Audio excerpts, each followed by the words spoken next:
Les partenariats publics-privés. Comment offrir de meilleures infrastructures pour les services publics? Les étapes d'un processus PPP, de l'identification d'un projet à la phase d'exploitation. Bonjour, je m'appelle Edward Farquharson. Je travaille au Centre européen d'expertise en PPP de la Banque européenne d'investissement. Je vais vous présenter les étapes à suivre pour mener un projet de sa conception à la phase de prestation de services. On désigne ce processus comme le cycle de projet. Il s'agit essentiellement d'une sorte de schéma qui peut s'appliquer à tous les types de PPP et qui vise à aider un gouvernement à réfléchir aux besoins et à identifier les mesures à prendre par la personne publique et à quel moment. Ce processus peut se subdiviser en 4 grandes étapes.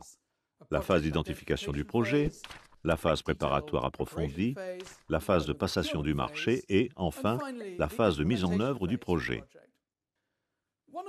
L'un des avantages d'une approche par étapes est qu'elle permet d'introduire des points de contrôle de qualité tout au long du processus. Cela permet par exemple de s'assurer que des vérifications ont été faites en amont sur la capacité juridique du partenaire public à passer un contrat. Il faut éviter que vous soyez confronté à ce genre de problème une fois le processus engagé. En général, l'autorité responsable de la fourniture du service public demandé sera aux commandes de la totalité du processus. Mais dans certains pays, les étapes de préparation et de commande peuvent être confiées à une entité publique spécialisée. Des cellules PPP peuvent également jouer un rôle important de support technique ou de contrôle de qualité pendant le processus. Dans le cadre de ces différentes étapes, il peut être utile d'avoir un tableau de bord récapitulant les principaux objectifs visés pour s'assurer, tout au long du processus, qu'ils sont bien respectés. Il existe 5 points clés, ou plutôt 5 questions récurrentes, que l'on doit se poser aux différentes étapes du processus et du cycle de projet. Le premier consiste à s'assurer que l'on est toujours en mesure de satisfaire le besoin essentiel qui a fait naître le projet. Le projet est-il toujours justifié d'un point de vue économique? Le projet est-il toujours justifié d'un point de vue commercial? Avons-nous toujours les moyens de le financer? Avons-nous toujours les capacités de gérer le processus? La réalisation d'un objectif se répercute souvent sur un autre. Imaginons que les coûts attendus évoluent pendant le processus et qu'ils augmentent. Le projet reste-t-il réalisable financièrement? Dans la négative, faudra-t-il réduire le périmètre d'intervention du projet? Mais alors, parviendrons-nous encore à satisfaire les besoins sous-jacents? C'est l'un des intérêts intrinsèques de cette approche que d'envisager comme un tout les principaux objectifs de manière à préserver l'équilibre entre eux.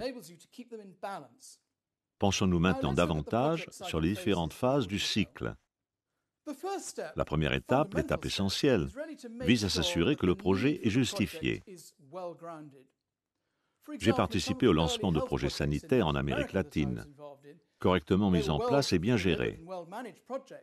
Mais faute d'incitation à recourir aux services hospitaliers, les installations n'ont finalement pas été assez utilisées. Il serait fâcheux de remettre en cause la nécessité du projet une fois qu'il est lancé. Une fois l'objectif identifié, il faut définir les étapes pour l'atteindre.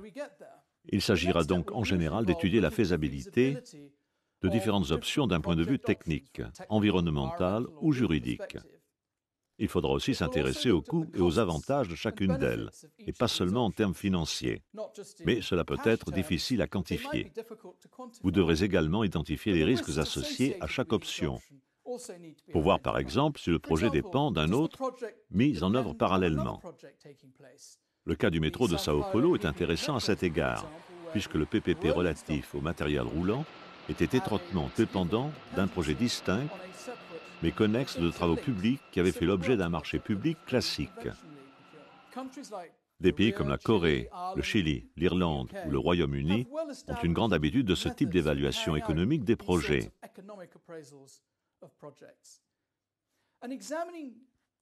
Cette analyse des options, comme on l'appelle, est un moyen efficace de s'assurer que différentes approches sont envisagées, qu'un large éventail d'approches est pris en compte et que la décision portant sur l'option finalement retenue est la conclusion d'un processus rigoureux. C'est là une première étape cruciale pour un PPP puisque celui-ci ne réussira que si le projet qui le sous-entend a du sens. J'insiste sur ce point. En fait, la décision de se lancer ou non dans un projet est celle qui prime avant tout. La question de savoir s'il s'agira d'un PPP vient après, au moment de décider du type de commande publique. Souvent, la décision d'opter pour un PPP intervient trop tôt. L'étape suivante consistera donc en un examen initial du projet, pour voir si la conclusion d'un PPP se justifie. Les pouvoirs publics recourent souvent à des listes de contrôle, ou doivent respecter des règles restreignant le recours au PPP à certains secteurs, ceux pour lesquels l'expérience d'autres pays confirme que le PPP est un schéma efficace. À ce stade, il s'agira forcément d'un examen général, puisqu'il ne sert à rien de dépenser de l'argent pour une évaluation approfondie si les chances que cela débouche sur un PPP sont limitées. Les points à prendre en compte dans cet examen rappellent fortement les 5 étapes dont je viens de parler. Première chose, en tant que PPP, le projet sera-t-il financièrement réalisable? Les usagers seront-ils en mesure de payer ce service? L'autorité aura-t-elle le budget pour respecter ses obligations de paiement sur toute la durée de vie du contrat de PPP? Deuxièmement, le PPP sera-t-il viable commercialement? Étant donné les risques qui seront transférés au secteur privé, les prêteurs et les investisseurs seront-ils disposés à financer le projet? L'appel d'offres intéressera-t-il un nombre suffisant de soumissionnaires de qualité? Des critères d'appel d'offres solides pourront-ils être maintenus? Les exigences de performance pour le secteur privé sont-elles faciles à exprimer contractuellement? Sont-elles réalistes? Je me souviens du Laboratoire national de physique au Royaume-Uni, l'un des tout premiers PPP dans ce pays, où les conditions posées en termes de résultats se sont finalement révélées trop contraignantes pour être respectées, ce qui a mené à abandonner le projet. La voie du PPP est-elle justifiée économiquement? Elle peut sembler raisonnable d'un point de vue bancaire ou financier, sans pour autant offrir un meilleur rapport coût-avantage qu'un marché public classique.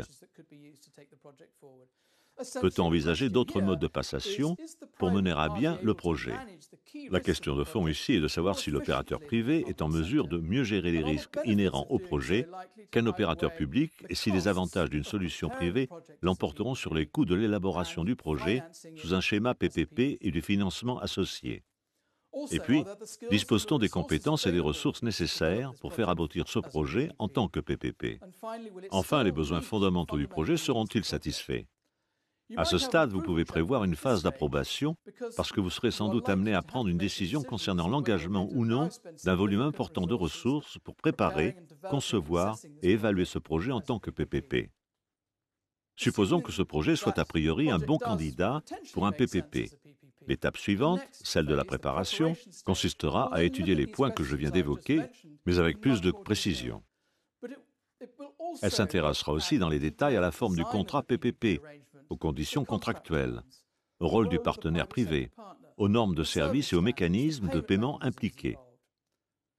Elle consistera aussi à préparer la phase de passation du marché, c'est-à-dire la préparation des documents nécessaires, des informations pour les éventuels soumissionnaires, la définition des critères de sélection appliqués aux offres.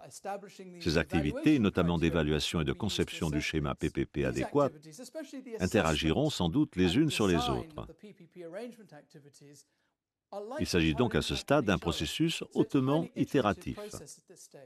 Le but est de bien se préparer pour le lancement du processus d'appel d'offres PPP.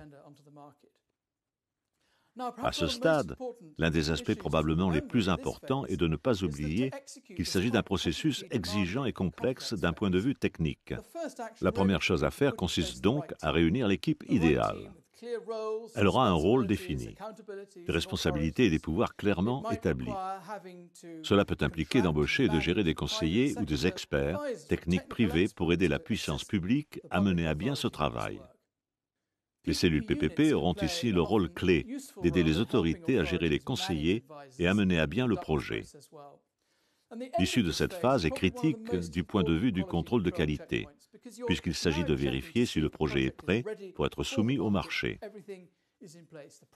S'il se justifie, si tout est bien en place, s'il pourra susciter une réaction positive du marché, s'il répondra aux besoins initiaux et si l'équipe est prête à gérer l'étape suivante. Au stade de la passation de marché, il s'agit de s'assurer que le processus est solide, transparent et concurrentiel. On peut prévoir ici une phase initiale de sensibilisation du marché. Puis, il y aura le lancement officiel du processus de passation, qui débouchera sur la signature d'un engagement de long terme avec le partenaire privé ayant soumis la meilleure offre. Le dernier contrôle, au cours de cette étape, consiste en fait à s'assurer que le projet répond toujours aux besoins, que le projet est justifié, rentable et qu'il reste réalisable. Et il s'agira de confirmer que l'autorité publique en charge du projet est capable de gérer l'étape suivante et la phase finale du cycle du projet, à savoir la gestion du contrat. Cette étape finale, la phase de la mise en œuvre, constitue probablement entre 80 et 90% de la vie d'un projet. Étonnamment, c'est souvent la moins bien planifiée ou budgétée de toutes. La gestion d'un projet PPP n'est pas une activité passive. Elle peut impliquer des paiements en fonction de la performance, qui doivent être déboursés et gérés, sans oublier le fait que les risques inhérents doivent être examinés et surveillés. Il faut gérer les aspects de communication et d'information et les inévitables changements. Tout cela peut ou non avoir été prévu dans le contrat. En général, les évaluations interviennent 12 à 18 mois après le démarrage des opérations. Il est donc important de définir les critères d'évaluation et qui effectuera cet examen. Un contrat bien pensé recensera en général par ailleurs les informations nécessaires pour cette évaluation. Pour conclure, je dirais que le cycle de projet permet d'avoir une approche systématique des étapes à suivre et de s'interroger au moment adéquat lorsqu'on décide du schéma PPP et qu'on le met en œuvre. Le secret réside en fait dans la qualité des projets et de la gestion du processus. J'espère vous avoir donné un aperçu utile, bien qu'assez bref, d'un processus de PPP ou, du moins, une idée de ce à quoi il faut s'attendre.